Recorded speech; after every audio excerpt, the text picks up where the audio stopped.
I heard someone say the other day that closure is a trap, like a mouse trap, like it just catches you, you know. And when I listened to the person, and I was like, I see what you mean by that, but I don't think closure is a trap. I think believing that you have to talk to the other person to get the closure is the trap, because you don't. Some of the times you do. You get to talk to them, you get to sing kumbaya. I have had this moment with a lot of people. A lot of people from the past that I've cut off because Aquarius will cut you off acting stupid. And I've had a lot of them come back forward and have a closure moment, a beautiful moment, a kumbaya, I'm sorry, thank you for what you gave me, moment. And this can happen in platonic relationships and with lovers. But the trap is thinking that it has to. You can get closure without talking to the other person. If the other person is emotionally disturbed, or if they're still abusive like they were before, if that was an issue for you, then you do not need to talk to them to get closure. Closure is for two people who have come away from each other, who've gotten healthy, and now want to honor what they once had. Okay? It does not have to happen that way with the other person. You can get closure by yourself. Closure is about ending something and accepting that it is done, healing from it, and releasing it. You don't have to talk to the other person to do this.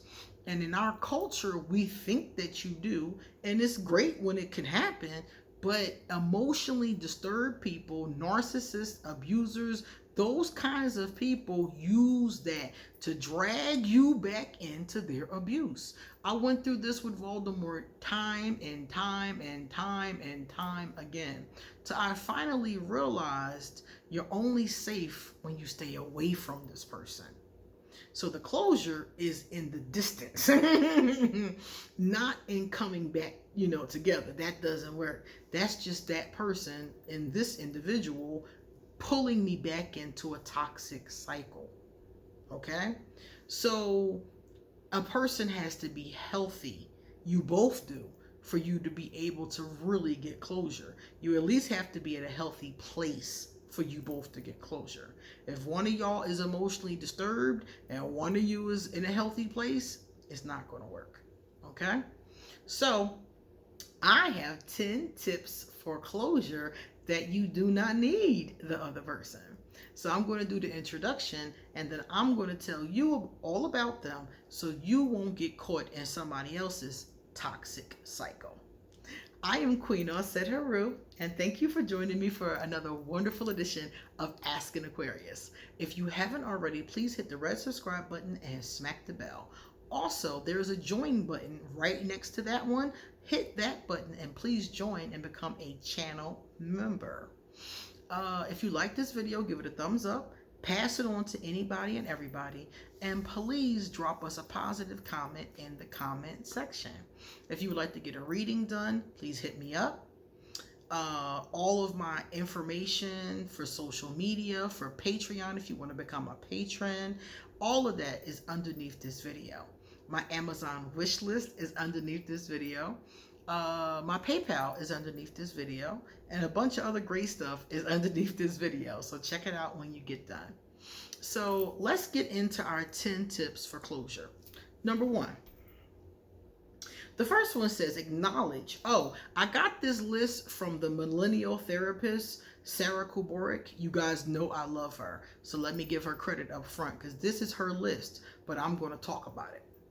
The first one says acknowledge that the relationship has ended.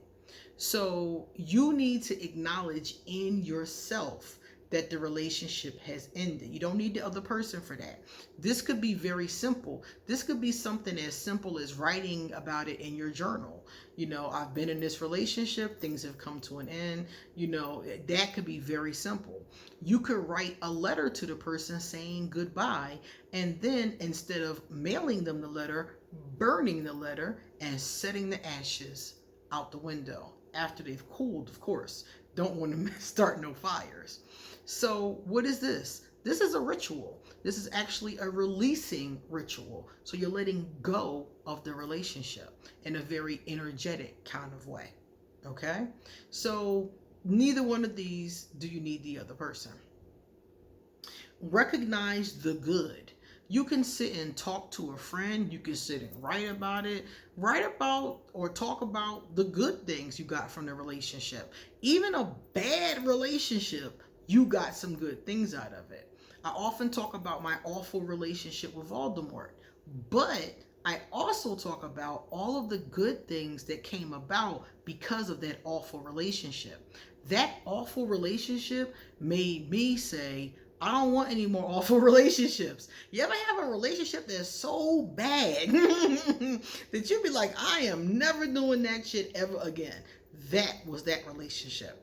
So many of you can be like, okay, there is some good that came from this. I changed from this. I grew from this. Maybe the person taught you things that you're able to use. And even though you're not, together, you still learn some things that you can utilize. Voldemort taught me how to use eBay, and I still use eBay. I love eBay to this day. So if I look at that relationship, or I look at my marriage with my daughter's father, Capricorn, that was the Capricorn.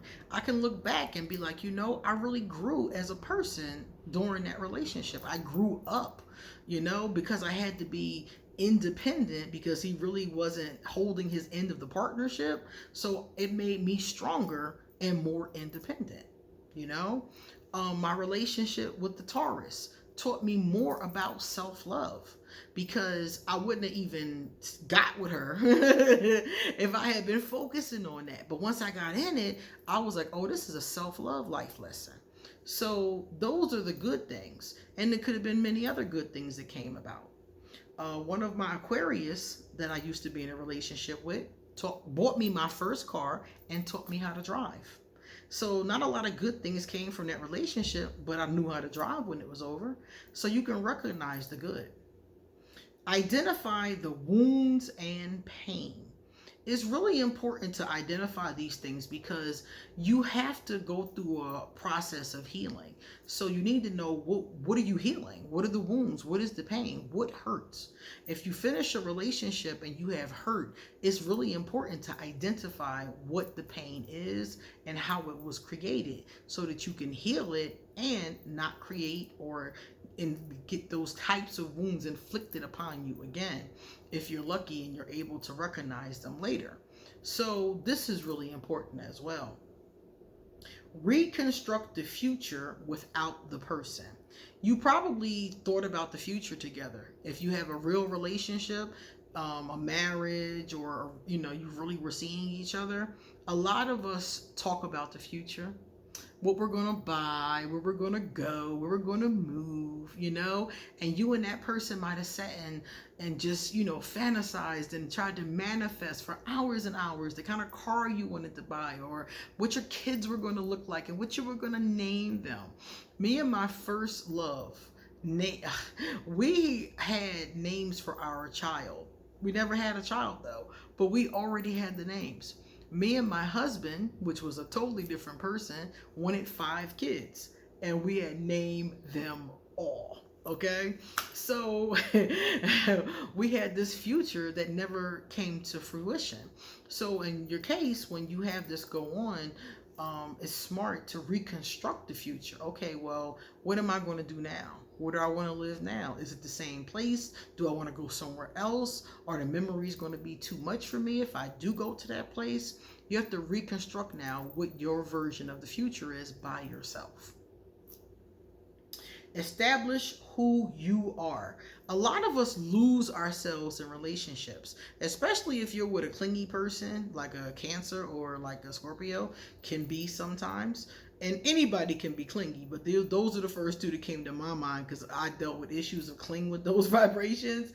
So a lot of times when you do that and you're indulging the cling, you lose yourself. What about a person who gets into a relationship, and we all know people that do this, and you don't see them they just disappear.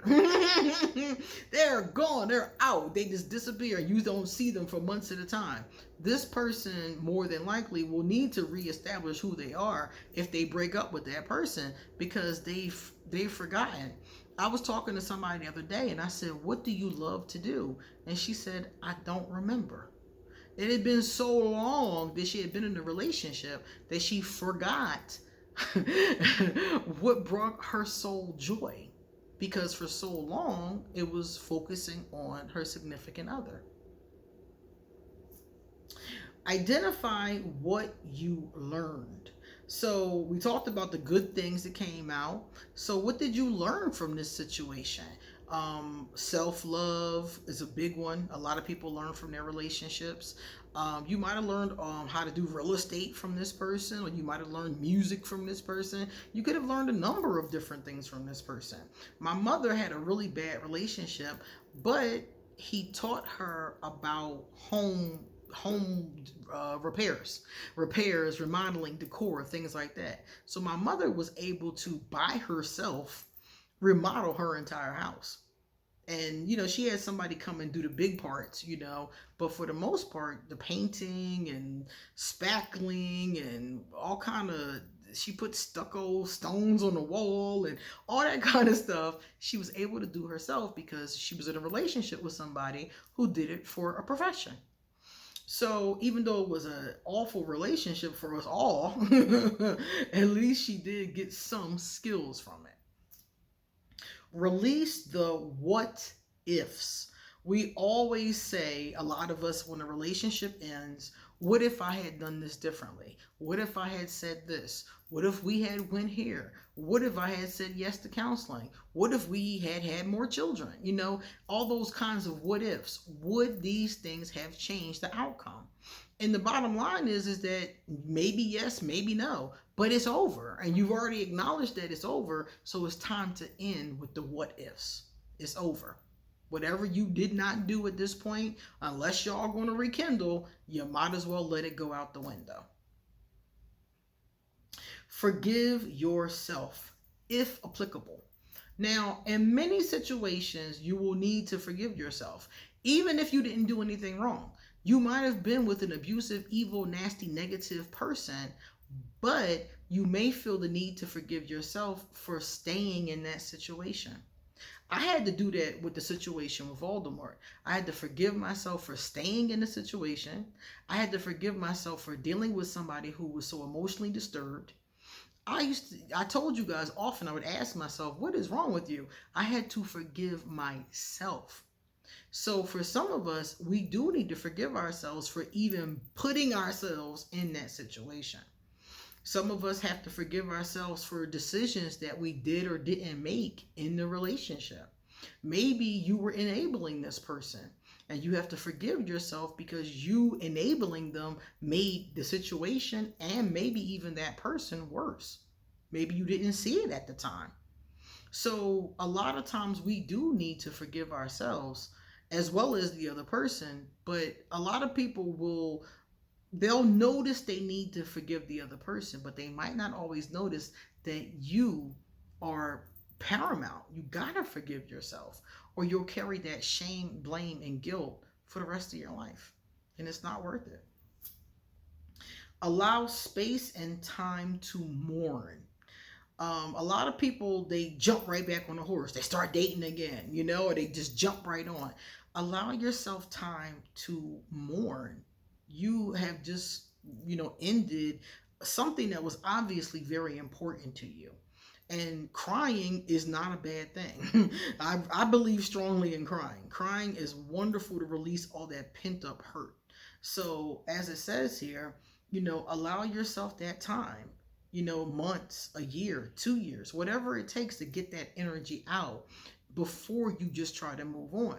Because I was always the kind of person who just moved on. Before the relationship was over, I was already moving on. As soon as I realized the person was not what I wanted them to be, or that I wasn't going to put up with them not being what I wanted them to be anymore, I started to look elsewhere. Okay, it's time to move on. Next, and by the time it ended, I had already, scampered off with the next person. And that was a bad idea, because what I should have done was just let it, organically end, mourn, and then move on.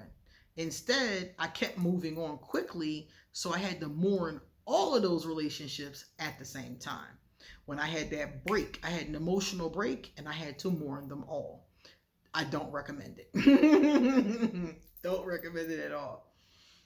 The last one says, move on when you want to or ready.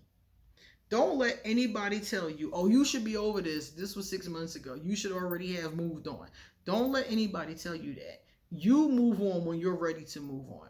And if it takes you whatever amount of time it takes you, that's fine. Because as long as you're moving through the process, not just sitting there stagnant, not being productive, not moving, not mourning, not trying to move forward, that kind of thing.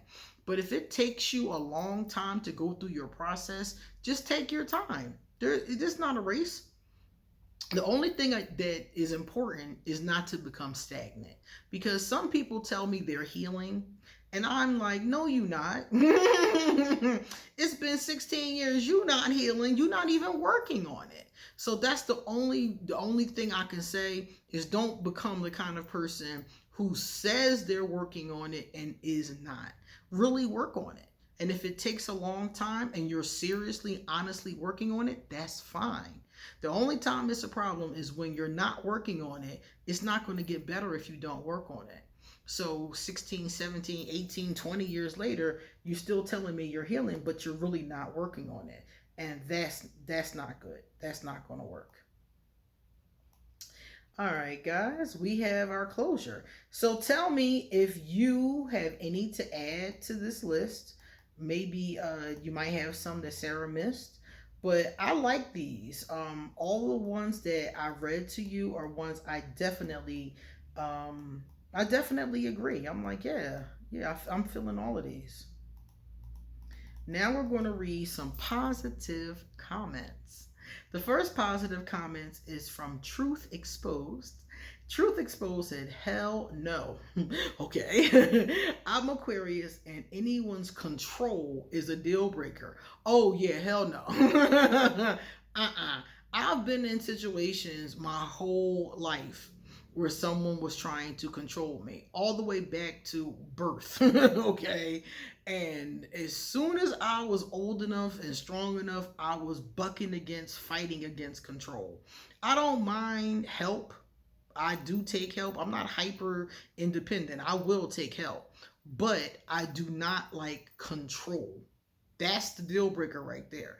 And every time somebody tries to control me, I just fly away. I'm Aquarius. I'm an air sign. I just fly off into the stratosphere somewhere. Like, I don't care. I've had situations with people trying to control me that were taking care of me. Like my husband or something like that. And I'm like, okay, well, I'm going to take care of myself because I'm not putting up with this control. And that's what pushed me. And I really do believe if people had not have tried to control me, I would not have become so independent and strong. So I kind of owe them a debt of gratitude, actually,